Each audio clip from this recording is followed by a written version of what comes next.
With abortion clinics and our outreach at abortion clinics, this is what we often say. We know when and we know where innocent humans are scheduled to die. Right. And broken and hurting people are showing up. Yeah. And so we know when and we know where at the abortion clinics. With the abortion pill by mail, we don't know when, we don't know where. Yeah. We know how. We know how it operates. We know how it kills children. Yeah. We know the potential risks and all that stuff, but how do we reach those people?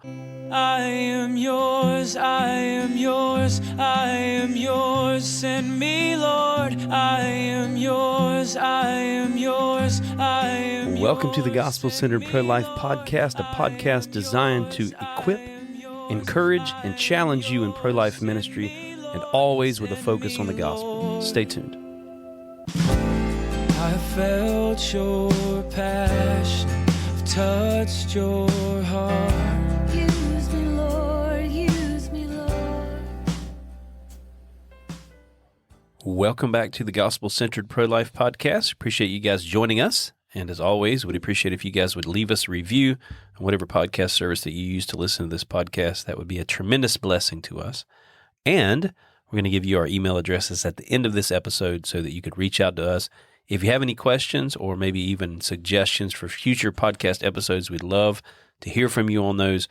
Maybe a word of encouragement. We've gotten a few words of encouragement over the past couple of months, just people reaching out and saying they were blessed by some of the episodes that we had produced. And we always appreciate those words of encouragement. We appreciate you guys for listening to this podcast. You guys are why we do this podcast. We want to encourage you. We want to equip you guys and let you know that you're not in this battle alone. So with that, we're going to jump into our subject based on an article that the wonderful Vicky Casior has written. Thank you. Yeah, and every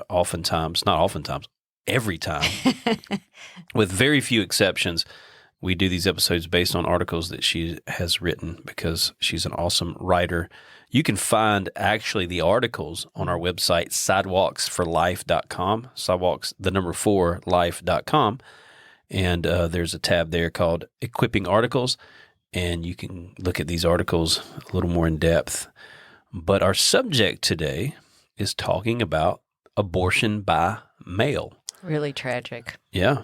Yeah. As a matter of fact, when I first started doing this ministry, this is about the abortion pill in particular, I think it was like a quarter of abortions, so 25% of abortions back in 2005, and maybe even less than that, were abortion pill. Now it's come to where nationally, I think over half of the abortions that take place in the United States of America are the abortion pill. Yeah. And then I would say it's even higher than that now, Right. because of this dynamic that they can send out the abortion pill by mail. Yeah. So yeah, I guess I'll let you, Vicky, kind of take over and give the heart behind this, and also just some information. There's going to be some for you guys that are listening, some important information that you need to know about the abortion pill by mail and all of that stuff. And then I think some practical application at the end of this of how we can take action based on this. Right, because, my first thought when I started reading about abortion by mail was, well, what now? We can't affect that. As sidewalk counselors, we don't know who those women are. Yeah. So I really did do some pondering about what can we do and who should be doing it and where should we be. Maybe it's not only at the abortion center. In fact, for sure it's not only at the abortion center. But the actual, I wrote this article after reading a recent New York Times article about this very subject. It was a long article, and I do quote the source in the article that I wrote so that you all can read that, the original article if you want. But basically, the New York Times, a very liberal paper, of course, it was bemoaning the fact that the Supreme Court, struck down Roe V Wade. And so they are applauding the solution in their eyes. Yeah. And the solution is the increased use of telemedicine, specifically abortion by mail. So it was interesting that the author of this article was sad and complaining about because of the new abortion bans women can no longer find sources for their abortions. Right. And so they often have to go Right. operate Air illegally. quotes, have to. Right. They have to go to illegal sources because there are so many restrictions in many states now and outright bans. So they're crossing state lines to get abortions, and they're having to travel quite a distance. And it is no longer like if you are poor, you can no longer have your constitutional, in their eyes, right to easy access to an abortion. Yeah. So they're turning to telemedicine. And so one of the quotes said that there were, just 2 years ago, about 250,000 people had abortions in the United States, where the procedure is now banned or restricted. Okay. And so where do these women in these states turn? They turn to telemedicine. And this I wanted to focus on the sentence. The method is safe and effective, though in states with bans, the delivery mechanism is not legal. Right. Yeah. Okay. So there are some dangerous implications, Yeah. obviously. Yeah. Before we get into the dangerous implications of that, also want to make you guys aware of the fact that we did an episode with Dr. Matt Harrison, who pioneered the abortion pill reversal procedure. So definitely look for that episode, because Dr. Matt talks about the dangerous implications of taking the abortion pill and abortion pill by mail from a doctor's perspective. Right.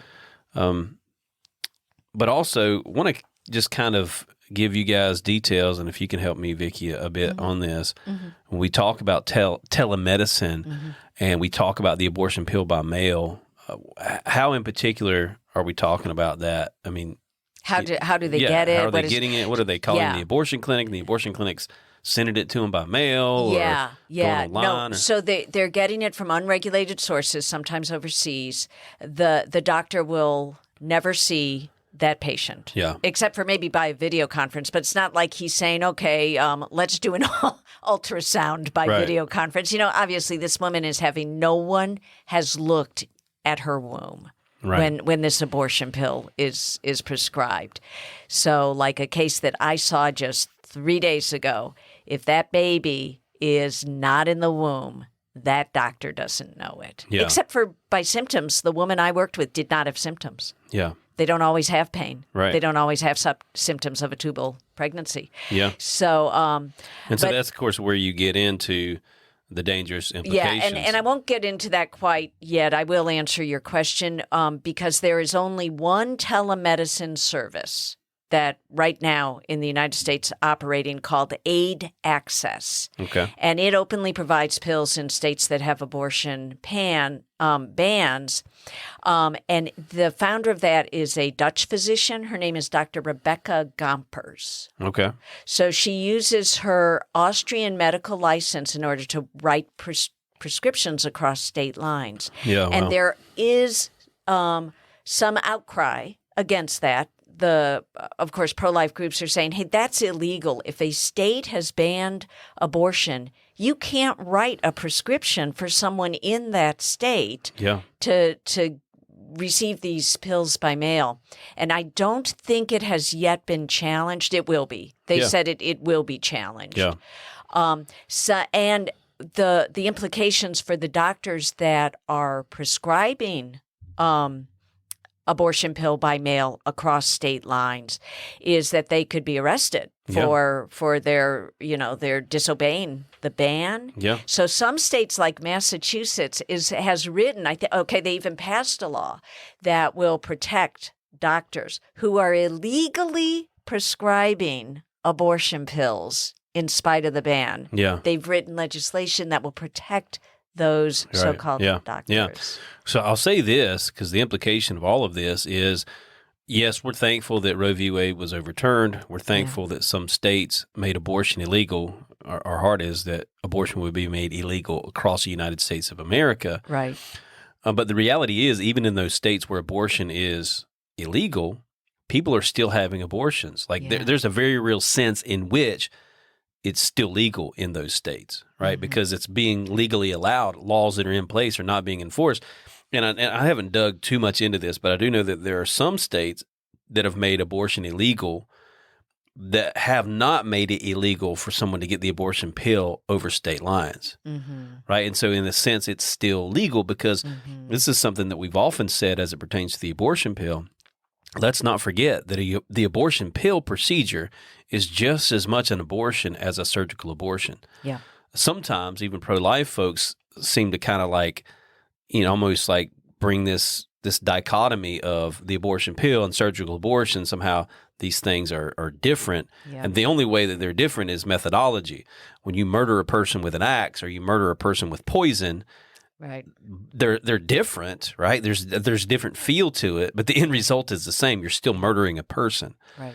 And so we can't forget that. What we're talking about literally is poison being mailed from one state where it's okay to poison people to another state where it's not, Yeah. and people receiving that and poisoning people with it. Yeah. Right? That's essentially what we're talking about. That's exactly it. And so now maybe talking about some of the dangers, I have personally counseled a woman who did get an abortion pill by mail. She did take the first pill, and then she started the abortion pill reversal. In fact, your wife, Courtney, was with me with that case. So, but what was interesting in a terrible way about that case was one of the dangerous implications. The woman was conflicted from the get-go. Yeah. And so she waited 2 weeks. So she was, I think, 11 weeks when she took the pill. It becomes... So when she got the pill by mail, she didn't take it immediately. Right. So after that point, she was already outside of the gestational range where the FDA has approved for a woman to take, which is 10 weeks, right? Correct. 10 weeks. Yeah. I think it may differ state by state. I did notice, I think in Washington it's 11 weeks, which I didn't know. I thought it was a firm 10-week cutoff. Well, I mean, I think as far as FDA approval is concerned, and this is where we can really push back against the pro-abortion people when they talk about the abortion pill reversal not being FDA approved. Right. Meanwhile, they're pushing for people to use the abortion pill past the 10 weeks, which is what the FDA has approved. Right. It's not approved for use past 10 weeks. Right. As far as my understanding is concerned. Now, Okay. it could have very recently changed, but I don't think it has. But the reason that rule is in place is for the woman's protection. Yeah. Because the baby dies either way about it, but it can cause more severe repercussions. The further along the baby is, bigger baby, greater chance of hemorrhage. There's greater risks for the mom. The older the baby is, that she is taking the abortion pill, and the less effective it is. Yeah. The older that the baby is, so she may end up still having to go in for a surgical abortion after doing the abortion by pill. But some of the other dangers, which we already alluded to, the doctor, so-called doctor, is never seeing that woman. So they don't know where that baby is. Is it in the tube? Where is it? Is the baby in the womb where it's supposed to be?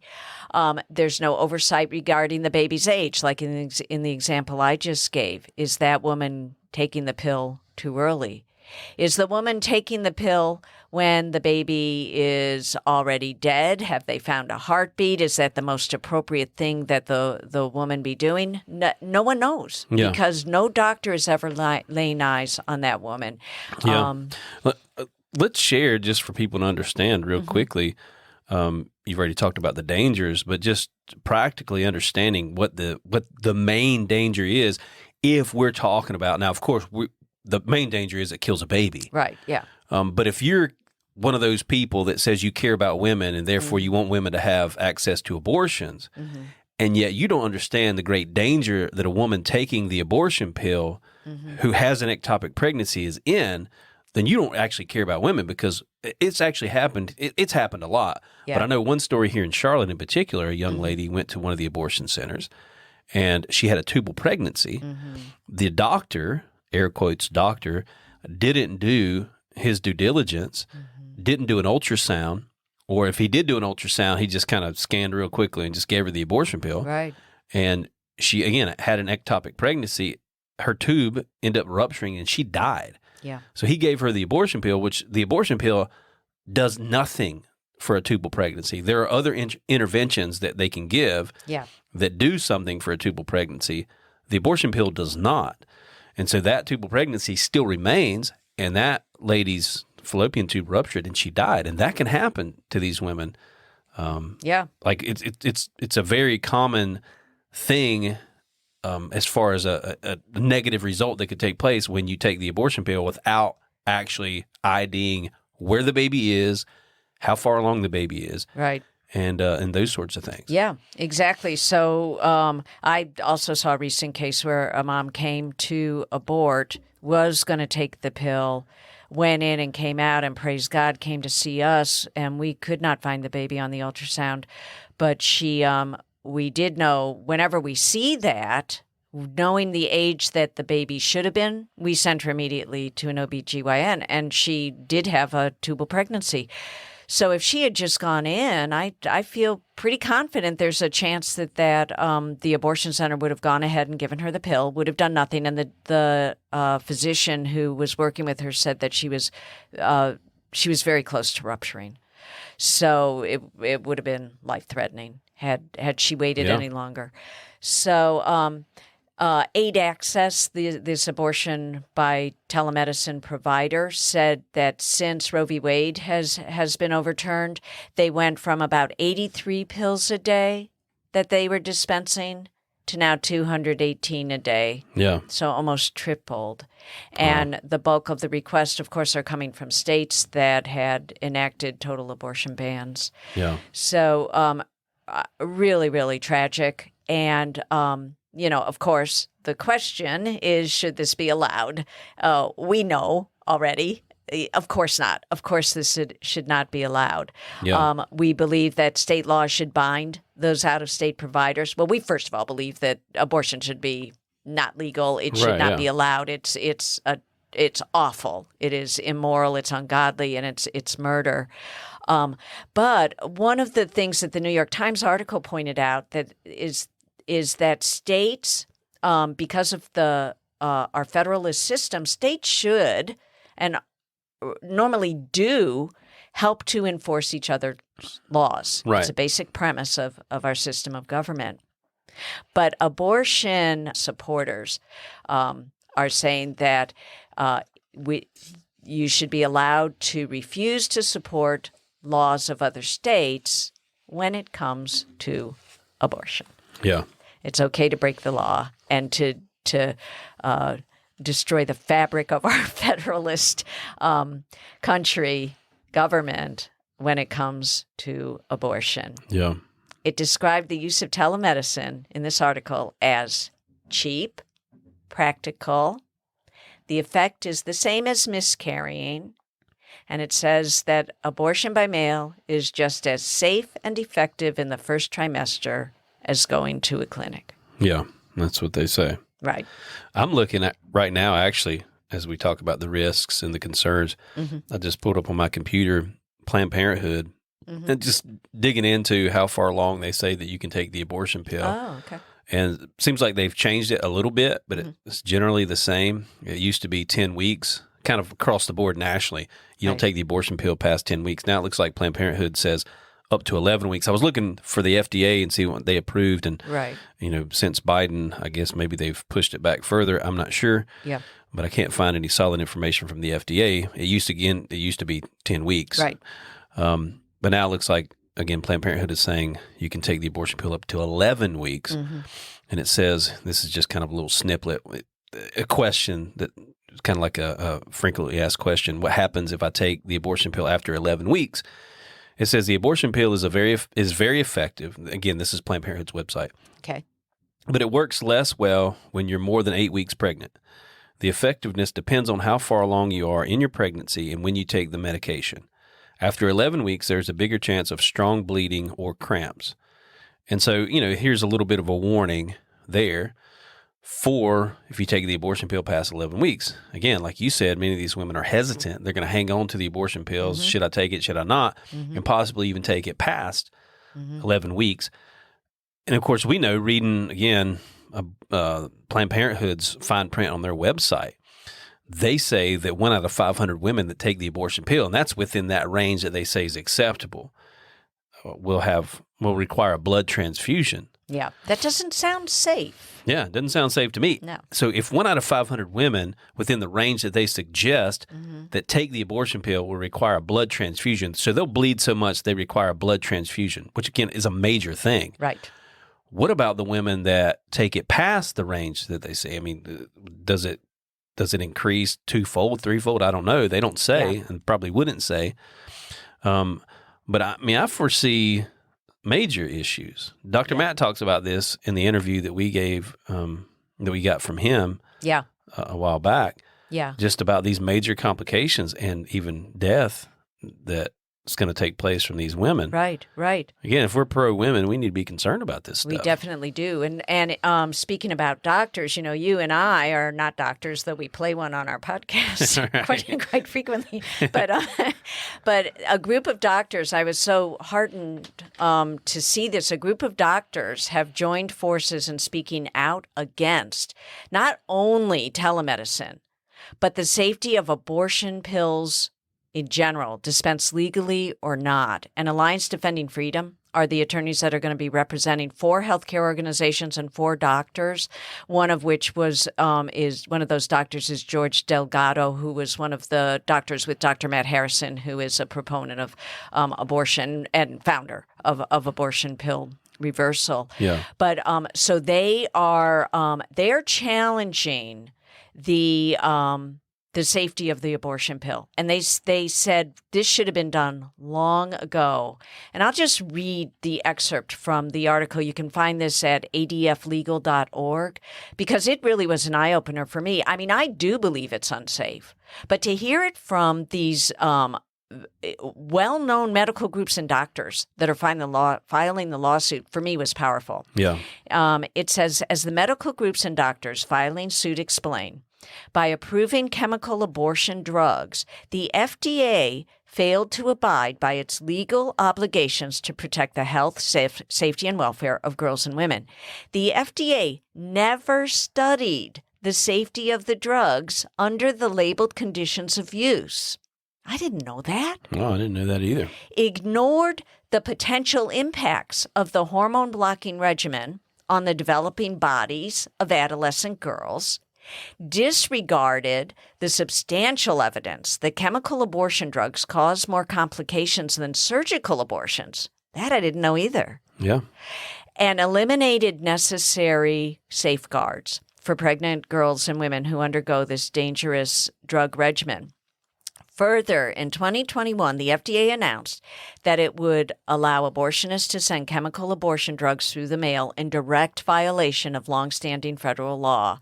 As the lawsuit points out, this decision puts girls and women at additional risk from chemical abortion drugs, since mail order at-home abortions skip necessary medical examinations. And necessary. Of course it's necessary. You got to know what's going on in the womb before you prescribe this medication that is unsafe in so many ways, to ensure that girls and women do not have conditions that could lead to fatal outcomes.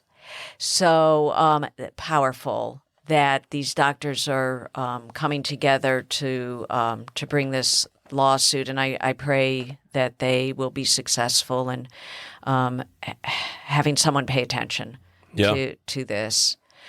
But kind of the final area to think about is, well, what are the implications for us in sidewalk outreach? Yeah.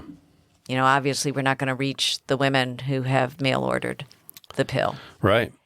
So for me, one of the main things that I thought of is the church. Right. The church has to reach these women, reach their hearts and their spirits with the gospel. Right. Because we're not going to be able to stop this.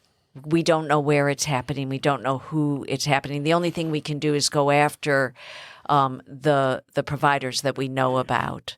But who knows how many providers? Yeah, I mean, with abortion clinics and our outreach at abortion clinics, this is what we often say: we know when and we know where innocent humans are scheduled to die. Right. And broken and hurting people are showing up. Yeah. And so we know when and we know where Mm-hmm. at the abortion clinics. With the abortion pill by mail, we don't know when, we don't know where. Yeah. We know how. We know how it operates. We know how it kills children. Yeah. We know the potential risks and all that stuff. But how do we reach those people?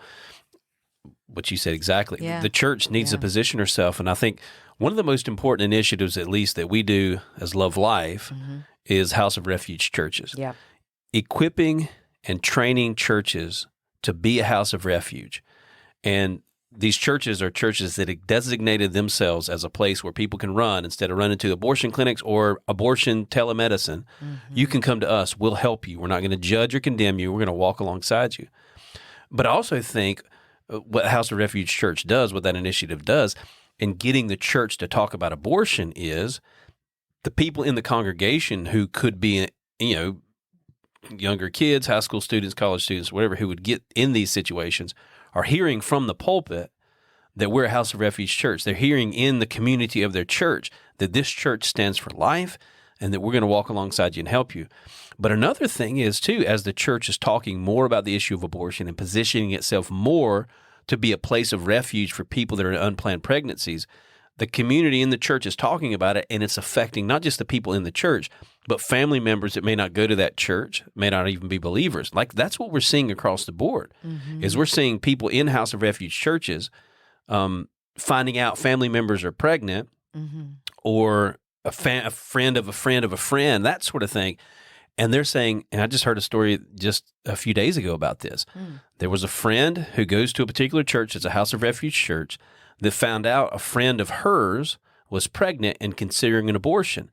That friend said, hey, our church is a House of Refuge church. Let your friend know that they can come to us. Wow. And so that's the conversation that's being had. Yeah. And again, the church is positioning herself to be a house of refuge, to be a place where these men and women can run, these families that are considering abortion and in dire situations. Perfect story to illustrate that, and also to illustrate a role that I do see the sidewalk outreach teams as having, and that is your presence is it's very clear what you're there doing with your signs, with your words, with your discussions with passersby, and people know who to go to when they have a family member or someone who is contemplating taking the pill.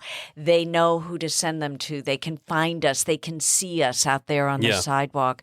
But I also think street preacher types, which I think are not necessarily the best outreach at an abortion center, but I do see them as incredibly valuable and important out at colleges, at high schools, on the street corners, bringing in also this message of the dangers of abortion as part of their gospel street evangelism message, because it's the community at large now. It's no longer at this specific place that we're going to see people contemplating abortion.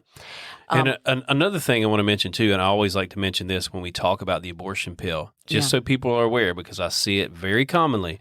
People conflate the abortion pill with the morning after pill, or Plan B. Plan B and the morning after pill are the same thing, essentially. Two different brands and two different, little bit, I believe, two different medications, but essentially they do the same thing. You take it 24 hours after you've had unprotected sex, 24 to 72 hours, I think. And it potentially can keep you from getting pregnant, from conceiving. If you already are pregnant, it can be abortive. So I just want to acknowledge that. The morning after pill, Plan B, which are the same thing, can potentially be abortive. They're not always abortive. But the abortion pill is very different than those two things. The intention with the abortion pill is you're already pregnant and you're ending the life of your baby that's already been conceived. So that's the first thing I want people to be aware of. And then something I want to mention, just a practical way to do outreach is, when you think about it, a woman who thinks that she's pregnant, what's one of the first things she does? Panics. Okay, she thinks she's pregnant. Well, I don't know. There's many things that she could do. Tell the boyfriend what? What are you going for, Daniel? If she thinks she might be pregnant, one of the first things she's going to do is go to the store and get a pregnancy test. Oh, okay, yeah. And my wife, who's a nurse, who's ministered to women in that context, kind of the medical context, will tell you that she has found women that have taken 3 and 4 pregnancy tests Right. before they Yes. are come to grips with the fact that they're pregnant. Yes.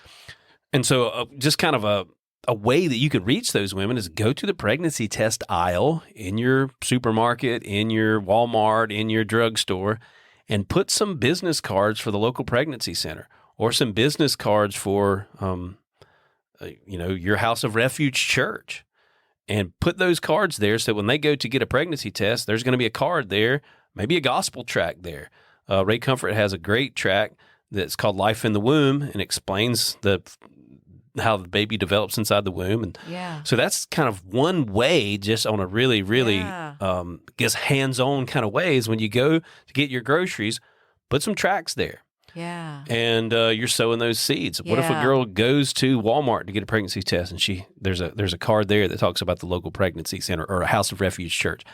And then she takes that pregnancy test. She's like, I'm going to take another one because I'm not sure. She goes to CVS and gets one. What if there's a card there? What if everywhere she goes, there's a tract or a card or something speaking to her? Yeah. And ultimately, when she starts considering an abortion, she'll remember, and she's probably already considering an abortion at that point, right? She remembers she saw these signs from the Lord. The Lord can use that. It's a great idea. Do you think you have to ask permission from the drugstore? Or you're saying just kind of just do it. That's what I'm saying. Just do it. Even setting yourself up in front of a pharmacy or having, if you're able to put tracts or something out. Sometimes they do have community kind of billboard sort of things in front of shopping centers where you can put your card or whatever. Yeah. But I think one of the things as I was thinking through, I know my initial thoughts when I was first learning about this was such discouragement. Like, oh no, I can't reach those women. What are we going to do? Especially if this becomes the wave of this is how most people begin. The abortion wave of the future. Really. Yeah, it probably is. And I just, again, as we often say, we have to be careful to guard our hearts against discouragement and bitterness. God knows all about this. Yeah. He knows this new obstacle we face. He's still the victor in the battle of good and evil. And 1 Peter 1:3, for me, I was writing the article, and that just happened to be one of the verses in one of my Bible studies. I thought this really speaks to me for how to guard against that heart condition of discouragement. Blessed be the God and Father of our Lord Jesus Christ, who according to his abundant mercy has begotten us again to a living hope through the resurrection of Jesus Christ from the dead. Amen. So we have a living hope because of Jesus, and we keep doing what God has called us to do as best we can. There will always be obstacles in our path, always. And we just keep trusting and hoping in him through all of it. Amen. Yeah. The Lord is still on his throne. Still the Lord, right? He's still the King of Kings and the Lord of Lords, and we trust in him. Yeah. All right, guys, we hope that this episode gave you some important information and also was an encouragement to you guys. Again, you could reach out to us. Daniel@lovelife.org is my email address. Vicky with a Y at lovelife.org is hers. We'd love to hear from you, and we'd love to hear some suggestions of future podcast episodes. Also want to mention, I mentioned the Sidewalks for Life website at the beginning of this episode, but I want to mention the podcast website, gospelcenteredprolife.com, where you can get a hold of all these episodes. You can search episodes that we've done years ago. We have like 177, I think, episodes that we've done covering all kinds of subjects. So definitely take advantage of that. And until next time, God bless. God bless you all. Give me an outlet for love. Give me an outlet for gratitude. I know it will cost me my life, but nothing's too precious since I met you.